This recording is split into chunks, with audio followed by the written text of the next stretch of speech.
అల్లుడు కొత్తగా సులగా నేర్పిస్తున్నావు ఊరుకుంటారు బాబు కొంచెం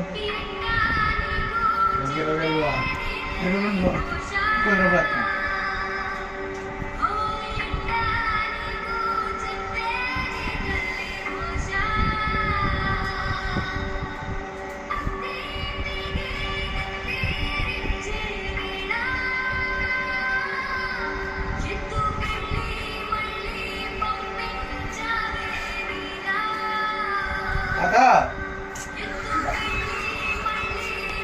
ఏంది అమ్మే ఉందా ఉందమ్మేవా